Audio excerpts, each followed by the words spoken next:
"Sultan, Sultan." The voice shattered the silence, dragging him back from his deep reverie. It was a messenger bringing word from Malta. Slowly, he turned to face the bearer of the news, already feeling the weight of time pressing heavily on his shoulders. He had outlived them all: Charles, the Spanish prince, and his brother Ferdinand; Francis, King of France; every Hungarian prince who had come and gone, but they had all been replaced by younger men, energetic and ambitious, while he remained, feeling every single one of his 71 years. Philip, Charles's successor, had taken the vast wealth of the New World and rebuilt his navy. He had declared himself an eternal enemy of all faiths but Catholicism. For years, his ships harassed Ottoman fleets, contesting their dominance in the Mediterranean. While his victories were few, they encouraged other enemies of the empire. One, in particular, had grown far too bold: the Knights of Malta. For years, these knights had used their island fortress to disrupt Ottoman trade from North Africa. He closed his eyes, recalling a decision made long ago. When he had expelled the Knights Hospitaller from Rhodes, he had allowed them to leave, granting them a new home on another island, Malta. He had been magnanimous in his victory, believing they would never rise against him again. But he had underestimated them.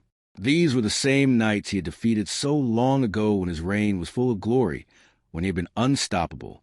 A brief smile crossed his lips as he remembered those days. But now he was old and weary, and none of his closest allies remained at his side. Rather than leading the campaign himself, he had sent his subordinates to crush the defiant island. He had dispatched an overwhelming force, 30,000 men and 200 ships, to obliterate the Christian stronghold. The knights, knowing what was to come, recalled all their members from across Europe. Even so, they were outnumbered 3-1. But this was not the fractured Christendom of his youth.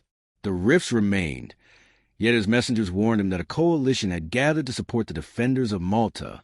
His fleet moved swiftly, catching much of Europe off guard, but the knights had anticipated his move. They had reinforced their walls, stocked their supplies, and waited. When the Ottoman forces landed, the Maltese knights retreated behind their defenses. The land was his, but 3 mighty fortresses, St. Elmo, St. Angelo, and St. Michael, defied him. His command was divided. His commander-in-chief was an aging man, 70 years old, and with little military experience.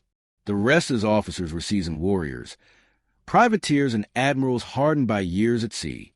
Tension brewed among them. As soon as the first wave of Ottoman troops arrived, the commander ordered an immediate attack on the smallest fort, St. Elmo. The siege dragged on for 3 weeks. The 400 knights stationed there fought to the last man, but their resistance cost the Ottomans precious time. Worse still, the siege claimed the life of one of the empire's best commanders, killed by a fragment of loose stone. Meanwhile, reinforcements from Lombardy reached the more formidable fortresses.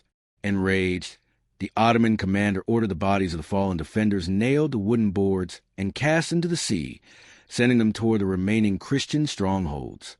The Grand Master of the Knights Hospitaller responded in kind, executing captured Ottoman soldiers and firing their severed heads from cannons into the enemy camp. The battle descended into savagery. The Ottoman strategy soon crumbled into desperate, direct assaults. But the blistering July heat and the fortress walls proved insurmountable. By September, a massive Christian fleet approached with supplies and reinforcements. The Ottoman admirals debated, should they risk a battle at sea?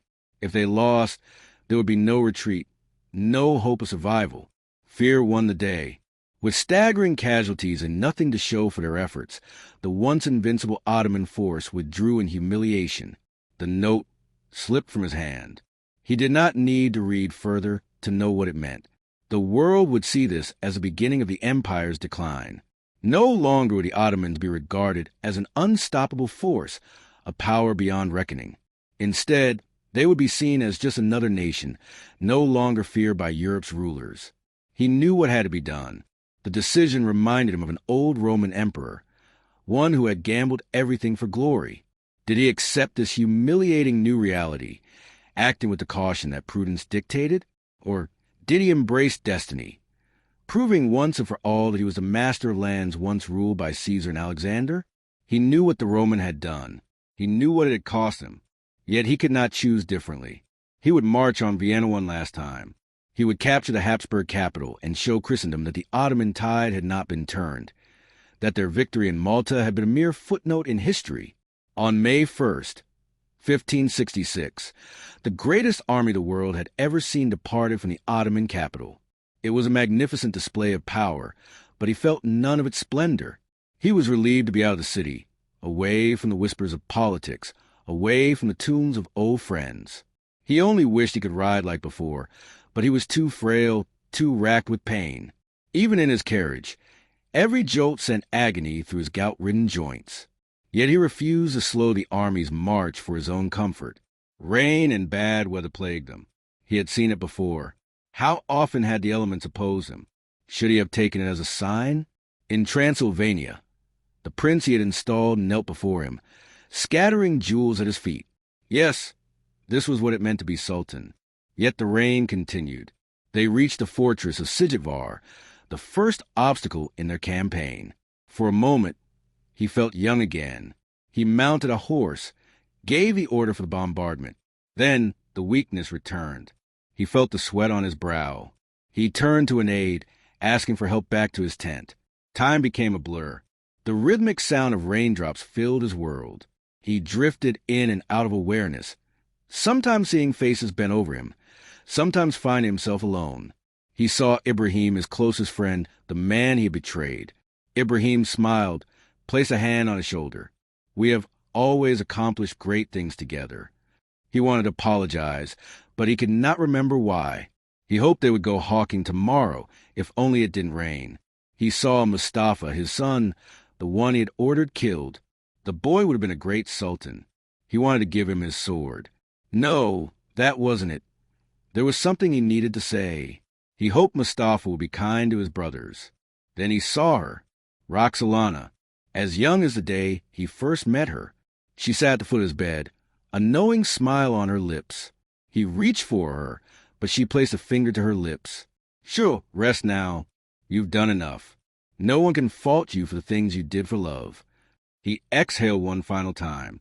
Outside, the rain continued to fall.